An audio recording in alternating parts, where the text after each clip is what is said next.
જય સચ્ચિદાનંદ. જય સચ્ચિદાનંદ. જય સચ્ચિદાનંદ. આજે એક સૂત્ર આવ્યું છે, નીચેના થરની દયા ખાઈ રહ્યા છે તે ઘનચક્કરો છે. શું? નીચેના થરની દયા ખાઈ રહ્યા છે તે ઘનચક્કરો છે. નીચેના થરની દયા ખાઈ રહ્યા છે તે ઘન ચક્કરો છે. એ શું સમજવું છે આમાં તમારે? એટલે સમજાયું જ નહીં આખું.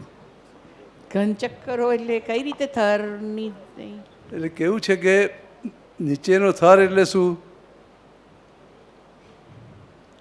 એટલે લેવલ, આપણે સ્પિરિચ્યુઅલ લેવલમાં આપણે જે ગણીએ, એટલે આપણે તમે જુઓ ને બી અમુક ગરીબો છે, બીજા છે, શું જે એટલે તમને જોઈને એની દયા આવે. શું? એ દયા ખાવા જઈએ. શું?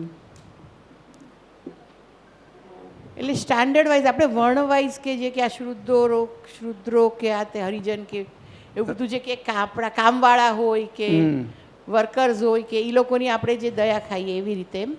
હા, એટલે ક્યાંય દયા ખાવાની નથી. શું? એને પ્રેમ આપો, એને સાહિત્ય સાચો, એ બધું બરાબર છે. શું? દયા ખાવા જશો તો તમારી પર ચડી બેસે. નહીં ખ્યાલ આવ્યો. એટલે કેવી રીતે ચડી જવાનું? આપણને એને માટે તો સિમ્પથી તો થાય ને કે ભાઈ એને કંઈ તકલીફ છે તો આપણે એને હેલ્પ કરવા જઈએ. હેલ્પ કરો, બધું બરાબર છે, એનો વાંધો નથી. શું? તમે હેલ્પ કરો પણ એની પ્રમાણમાં હોય ને એની રીતે હોય. એ રીત આપણને આવડતી નથી હેલ્પ કરવાની. હેલ્પ કરીએ છીએ પણ એ રીત આપણને આવડતી નથી. પછી એનો ગેરલાભ ઉઠાવશે. એ જાણી જશે કે આને ગરજ છે એટલે મને કરે છે, એટલે એની રીતે તમે ફેરા કરશે. હા હા હા, ખ્યાલ આવ્યો કે નહીં? ખ્યાલ આવ્યો. કારણ કે એ આ વસ્તુ સમજી શકે એનું લેવલ નથી એ. અચ્છા, હા હા, બરોબર. ખ્યાલ? એનું લેવલ નથી એ.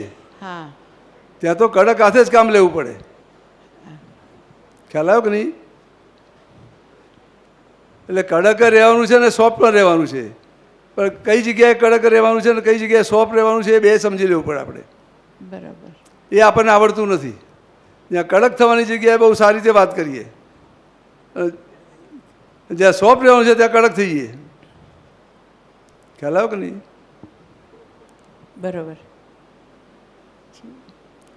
એટલે દયા ખાવા જેવી નથી એની. શું? આમ પણ દયા એટલે આજે દાદાનો પ્રસંગ બતાવો એટલે તમને ખ્યાલ આવશે. શું? આપણે મંદિરનું શરૂ થયું બનાવવાનું સુરત કામરેજ, ત્યારે ત્યાં બધા કામ કરતા દાદા એ વખતે 15-20 દિવસ એકાદ વખત જઈ આવે, કેવું કામ ચાલે છે, શું છે, બધું જોવે. હવે આ દયા ખાવાનું કેવી રીતે થાય છે? હવે ખાલી જગ્યા પડી છે. અત્યારે જે પગલાં બનાવ્યા છે ને એ જગ્યા ખાલી પડેલી આખી, તો ત્યાં બધાને રહેવા આપેલું. પેલો તો ગાય ભેંસો બાંધીને બધું ઝૂંપડું બને રેડી થઈ ગયેલો. શું? તો ભાઈ દાદા પહોંચ્યા કે તરત પૂછ્યું કે આને કોણે ઘુસાડ્યા? કે આને કોણે ઘુસાડ્યા? તો પેલા બોલા ભાઈ, પેલા જે મેનેજમેન્ટમાં એ શું કે દાદા એ આપણને દૂધ મફતમાં આપે છે. બોલો હવે તમે હવે આનો પેલો કેટલો દુરુપયોગ કરશે ખબર નહીં પડે. અત્યારે દાદા કડક થઈને પહેલાં બોલ્યા કે આજે ને આજે કાઢો. કે હમણાં ને હમણાં, કારણ કે અત્યારે ઘૂસી જશે ને પછી જ્યારે રહેશે કાઢવા છે ને કરોડ રૂપિયા આપશો તોય નહીં નીકળે. આખી પારિણામિક દ્રષ્ટિ ત્યાં દયા ના ખવાય. આ કોઈને દુઃખ ના આપવું એ દાદાએ જ આપણને બતાવ્યું છે ને. તો આ દુઃખ આપ્યું ગણાય કે નહીં? હા. તો શું ખરેખર દુઃખ આપ્યું છે? તો આપણી જમીન છે અને એમાંથી કાઢવાના છે, એમાં દુઃખ ક્યાં છે? બરોબર. ખ્યાલ આવ્યો કે નહીં? હા. હવે દયા ખાવા જાય તો શું થાય? ન થાય. બધું જમીને જાય ને બધું જ જાય. હે? જમીન પણ જાય ને બધું જ જાય. આપણે તો એને પૈસા આપવાના કામના, બીજું કંઈ આગળ ના હોય. બરોબર. ખ્યાલ આવે કે નહીં? નહીં તો જેમ તમે બીજી આપશો એટલે મને આ સગવડ આપો, પેલી આપો, આ નથી, આ તકલીફ છે, કર્યા જ કરશે. એટલે એ રીતે એને ઘનચક્કર કીધા. અચ્છા. ખ્યાલ આવ્યો? હા. અને દયા હોય ત્યાં નિર્દયતા. આપણને આ દ્વંદ્વાતીત પેલું દયા નિર્દયતા હા, સાથે જ આવે એટલે એ ને. દયા તમે બતાવશો ને, પછી અમુક સંજોગો આવશે ને ત્યારે એની પર નિર્દયતા ઊભી થશે. એ તમારી માનશે નહીં, ઉપર તમારી પર બીજા એલિગેશન મૂકશે, બધું કરશે. બરોબર. હા. આ તમે આખા વર્લ્ડમાં જુઓ, દયા ખાઈ ખાઈ મોટી ફિલોસોફીથી બધાને ઘુસાડ્યા છે, અત્યારે કેવી રીતે વર્તે છે લોકો. હા. બરોબર. દયા દયા જ બતાવી ને એમણે, દયા બતાવી. તો અત્યારે શું પોઝિશન છે? ક્રિટિકલ. જેની પર દયા બતાવી એ આપણી સાથે કેવી રીતે વર્તે છે. હા. ના, એ આખું આ દાદાએ આખું આ વિજ્ઞાન આપ્યું છે આપણને, આજ્ઞા આપી છે. રિલેટિવ રિયલથી જુઓ તમે, આખો આ રિલેટિવ ભાગ છે. હવે એને તમે રિયલ માનો છો તારે દયા ખાઓ છો ને તમે. બરોબર. પણ આપણે જ્યારે આ નીચેના લેવલ એટલે વર્કર્સ કે આ લોકો સાથે આપણે જ્યારે ડીલિંગ કરીએ તો એમના શુદ્ધાત્મા જોઈ અને પછી કડક વાણીમાં કે વર્તનથી કે કરવું પડ્યું હોય તો એ અહમ ન દુભાવા બરાબર આપણું વર્તન. શુદ્ધાત્મા જોવાથી એકે પ્રોબ્લેમ સોલ્વ નહીં થાય. નહીં, પહેલા એમનામાં શુદ્ધાત્મા જોઈએ અને ના, પછી એ નહીં થાય, નહીં થાય. તમે શુદ્ધાત્મા કઈ રીતે જુઓ છો તો બતાવો મને. એટલે આપણે એમની સાથે આપણને ખબર છે કે મારે આમની ના, સાથે કડક એ- વર્તન કરવાનું હા, છે. તમને જે દેખાય છે રિલેટિવ ભાગ છે કે રિયલ ભાગ છે દેખાય છે? રિલેટિવ. અને રિલેટિવને રિલેટિવ તરીકે જોતા નથી ને શુદ્ધાત્મા જોવા જાઓ છો. શું બરોબર. ક્યાંથી દેખાશે તમને? રિલેટિવને રિલેટિવ જોતા શીખો તો શુદ્ધાત્મા થઈ ગયા કે નહીં? હા. આજે તમારે ત્યાં કોઈ નવી વ્યક્તિ આવી હોય ને તમે કહો કે ઓળખાણ આપો કે ભાઈ મારા હસબન્ડ છે, તો ઓટોમેટિક તમે વાઇફ થઈ ગયા કે નહીં? એને તમારે બોલવું પડે કે હું એમની વાઇફ છું? ના. ના. તો આ રિલેટિવના રિલેટિવ જોયો એટલે શુદ્ધાત્માના દર્શન થઈ ગયા કે નહીં? હા. બરોબર. ખ્યાલ આવે? બે વસ્તુ સાથે જ છે, એક હોય જ નહીં. રિલેટિવ હોય તો રિયલ હોય, રિયલ હોય તો જ રિલેટિવ હોય, નહીં તો એકલું હોય જ નહીં ક્યારે. ખ્યાલ આવ્યો? આજે આપણી વ્યવહારની ભાષામાં ફેરફાર આવી જાય છે. હા. આજે આપણે કહીએ ભાઈ આ કાકા છે, મામા છે, બધું છે, પણ એક્સપાયર થઈ જાય એટલે કાકા હતા એમ બોલશો, કાકા છે એમ નહીં બોલો. ભલે બોડી પડ્યું છે, બધું જ છે, હજુ સ્મશાને લઈ જવાના છે, પણ આખી ભાષા ફરી જશે. બરોબર. રિલેટિવે રહ્યું ને રિયલે ના રહ્યું. રિયલ નીકળી ગયું એટલે રિલેટિવે ના રહ્યું. ખ્યાલ આવ્યો કે નહીં? એટલે આ રિલેટિવને રિલેટિવ તરીકે જોશો તો શુદ્ધાત્માના દર્શન થઈ ગયા કે નહીં? હા. પણ ડીલિંગ કરતા વખતે આપણે અંદર તો રાખીએ ને કે આના ના શુદ્ધાત્મા. ના, એ બિલકુલ નહીં, બિલકુલ નહીં. તમે રિલેટિવ તરીકે જો આ રિલેટિવ ભાગ મારો હિસાબ છે ને આવ્યું છે, જે છે જેવું છે જેવું ડીલિંગ થાય એવું. હા. હા. શું હા. આ વ્યવહાર રિલેટિવ ભાગનો જ છે આખો. હા. બરોબર. એમાં શુદ્ધાત્મા જોવાની જરૂર ક્યાં પડે છે મને કહો તમે? ના. એટલે મારી ભૂલ પકડાઈ માને અત્યારે કે આજે બે ડબલ ઓલું થયા કરતું હતું કે હું જોઉં છું આ તે ના, એટલે રિલેટિવ જોઈ લીધું એટલે રિયલ. શુદ્ધાત્મા જોવાથી સોલ્યુશન નહીં આવે. જે તમે વ્યવહાર લઈને આવ્યો બે આ વ્યવહાર કયા આધારે મારી સામે આવ્યો છે, બરોબર. ખ્યાલ આવ્યો કે નહીં? હા. અને એ આખી દ્રષ્ટિ આવશે કે કંઈક મારો હિસાબ છે કાલે આ નાટક જોયું કે નહીં, એની પછી ખબર પડે કે નહીં? હા. તો એની પર આગળ આખું ડિટેલમાં જવું પડશે કે નહીં આપણા વ્યવહારમાં? બા હિસાબ મારી સામે કેમ આવ્યો છે, અત્યારે આવું કેમ આવ્યું? નહીં તો સંજોગ આવે જ નહીં. એ સંજોગ જ ભેગો ના થાય. શું એટલે કંઈક ઋણાનુબંધ છે, કંઈક હિસાબ છે માટે આવ્યું છે, સિવાય આવે નહીં. અને એ બી માએ ભૂલ કરી છે માટે આવ્યું છે, નહીં તો આવે નહીં. બરોબર. શું પછી ભલે ગમે તે રીતે આવ્યું હોય, એ તમને સારામાં સારી રીતે હેલ્પ કરતો કે બધું નુકસાન કરતા હોય ગમે તે રીતે આવ્યું હોય, હિસાબ વગર તો આવ્યું નથી ને. ના. શું હવે તમે બતાવો મને આ જગ્યાએ તમે આ શુદ્ધાત્મા જોવાથી તમને કયું સોલ્યુશન મળશે? ના એટલે હું એવું કહેવા માંગતી એ હતી કે દ્રષ્ટિ આપણે- છે. હા, દ્રષ્ટિ બસ. એટલે આજે કેવું છે કે અનંત અવતારથી તત્વદર્શીથી કોઈને જોયા જ નથી, પૂતગલ દ્રષ્ટિથી જ જોયું છે. બરોબર. ખ્યાલ આવ્યો કે નહીં? હવે એ આખી અનંત અવતારનો જે અધ્યાસ પડે એ તોડવા માટે દાદા આ રીત આપી કે જીવ માત્રની અંદર શુદ્ધાત્મા જુઓ. તમે રસ્તે જતા બિલાડીમાં ગધેડામાં જ્યાં હોય ત્યાં પશુ પક્ષીમાં બધે શુદ્ધાત્મા જુઓ. હવે એ તમને પાક્કું થઈ ગયું કે આ બધે જ આ જીવ માત્રની અંદર ભગવાન રહેલા છે, એ દ્રષ્ટિ પાકી થઈ ગઈ. હા પછી તમારા આજ્ઞા ઉપર આવવું પડશે કે નહીં? હા હા. કે ખાલી શુદ્ધાત્મા જોયા કરવાના? ના ના. શું કહો છો? શુદ્ધાત્મા તો જોઈ લીધા. હે શુદ્ધાત્મા તો જોઈ લીધા આપણે. ના, આ દ્રષ્ટિ હતી, એ દ્રષ્ટિ પાકી થઈ ગઈ. હા. હવે આ રિલેટિવ આજ્ઞા આપી તો હવે રિલેટિવથી જોશો, રિલેટિવ તરીકે જોશો તો શુદ્ધાત્માના દર્શન થઈ ગયા કે નહીં? થઈ ગયા. તો અલગથી જોવાના. ના. અને એ રિલેટિવ ભાગને વિગતવાર તમે સમજી લેશો તો બધા સોલ્યુશન મળશે કે નહીં? હા મળશે. ગમે તેવો પ્રોબ્લેમ હોય તમે સોલ્યુશન મળશે. ખ્યાલ આવ્યો કે નહીં? સમજાય વાત? હા સમજાયું. ખ્યાલ આવ્યો ને? જય જય સચ્ચિદાનંદ. સચ્ચિદાનંદ.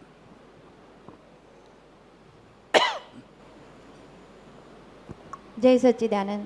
સ્વામીજી, એટલે એવું સમજાયું કે આ જે બે આજ્ઞા છે ને એ બહુ તપ દેખાય છે આમાં કે ખાલી સમજી લઈએ કે હું શુદ્ધાત્મા છું, એ જ્યારે એકદમ સ્ટેબલ રહેશે તો સામે શુદ્ધાત્મા સમજાશે, એવું છે? પહેલી આજ્ઞા જ સમજવાની છે, હા બીજી આજ્ઞા તો છે જ ને. હા. બે પેરેલલ છે, ફક્ત આ તો સમજવા માટે બેને જુદી કરી છે. બાકી રિલેટિવ ને રિયલ બે સાથે જ હોય. એકલું રિયલ પણ ના હોય ને એકલું રિલેટિવ પણ ના હોય. હા ખ્યાલ આવ્યો કે નહીં?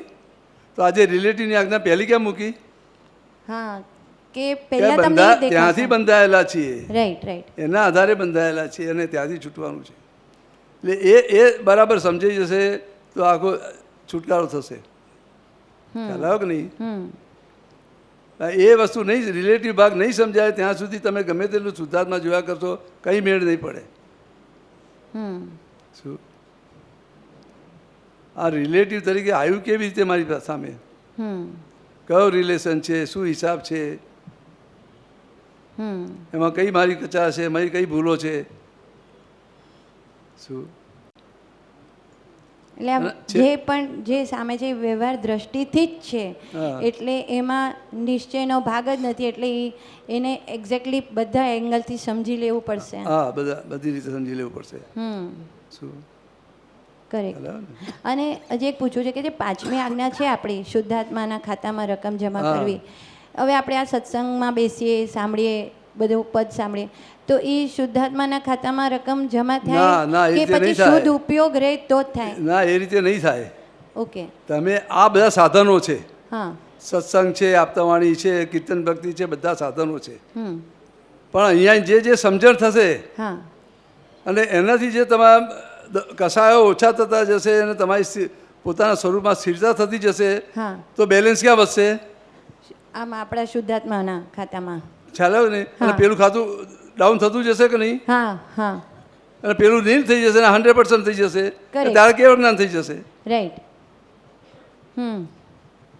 હા, એટલે ઓલું ઓટોમેટિક ભરાતું જશે ને અહીંયા ખાલી અહીંયા થશે. આવવાથી કંઈ પણ હવે આ અમુક વસ્તુ સમજાય નહીં એટલે આ જ્ઞાની પુરુષ આ રીતે જ વાત કરે, ભાઈ આ શુદ્ધાત્માનો ચોપડો અહીંયા આવશો એટલે, પણ અહીંયા આવવાથી જે ફાયદો થશે એ એમને ખબર છે, એ ખ્યાલ નહીં આવે તમને.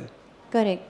ખ્યાલ આવે કે હા. નહીં? એ જે જેમ જેમ સમજણ ડેવલપ થતી જશે, ખ્યાલ આવે ને? હા એટલે મૂળ સમજી લેવાનું છે.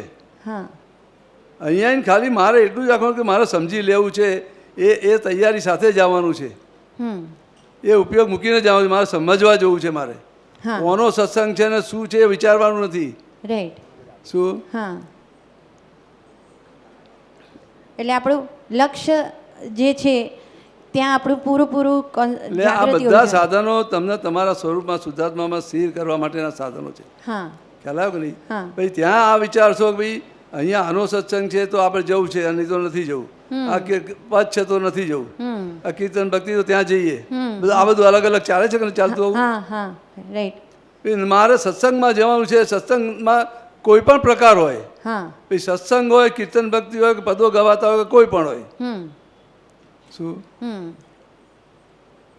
કરેક્ટ.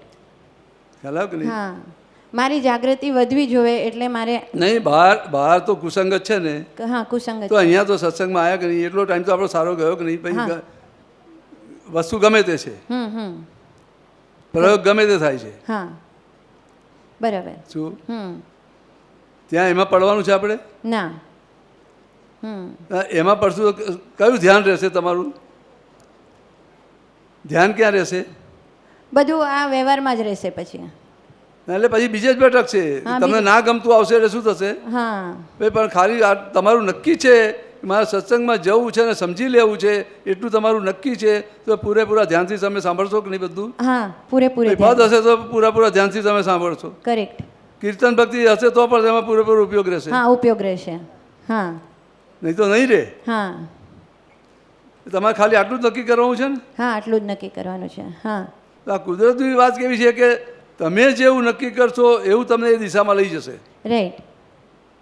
હા ખ્યાલ આવ્યો કરી? હા એટલે નક્કી કરેલું ભાગ પણ આપણું શુદ્ધાત્માના ખાતામાં રકમ જમા થશે. નક્કી કરેલો ના, ભાગ એટલે નક્કી કરેલા ભાગથી નહીં, નક્કી કરેલા ભાગથી તમે આ વસ્તુ બધા સંજોગો ભેગા થશે. રાઈટ. એમાં તમારી સમજણ જે ડેવલપ થશે એટલે આ તમે તમારા પોતાના સ્વરૂપમાં સ્થિર થતા જશો. શું? હા આ કસાયોમાંથી મુક્ત થતા જશો. હા ખ્યાલ આવે ને? હા એટલે ક્યાંય બીજાના દોષ નહીં દેખાય, પોતાના જ દોષ દેખાશે. હા શું? આ બધી પરિસ્થિતિ આવશે તો એ શેમાં જમા થશે? હા એ શુદ્ધાત્માના ખાતામાં જશે. ખ્યાલ આવ્યો કે નહીં? હા હા કે તમે અહીંયા આવવાથી થઈ જશે એ ના માનતા. હા રાઈટ. અહીંયા આવ્યા પછી તમારી કઈ દ્રષ્ટિ છે? હા કરેક્ટ. ખ્યાલ આવ્યો કે નહીં? કેટલું અંદર પરિણામ નહીં મળ્યું એ ઇમ્પોર્ટન્ટ છે ને. હા, નહીં તો પછી લોસ કરીને જશો. કરેક્ટ. હા અચ્છા. ખ્યાલ આવ્યો કે નહીં? હા હા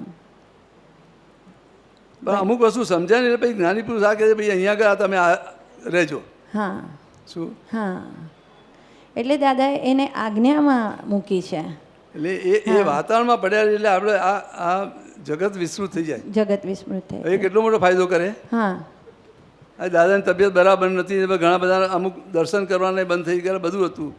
પણ દાદા કે અહીંયા ભલે અમારા દર્શન ના મળે તમે બહાર આવીને અહીંયા પડ્યા રહેજો, બહાર બેસીને છાપું વાંચજો કે તો પણ આ વાતાવરણમાં રહેજો.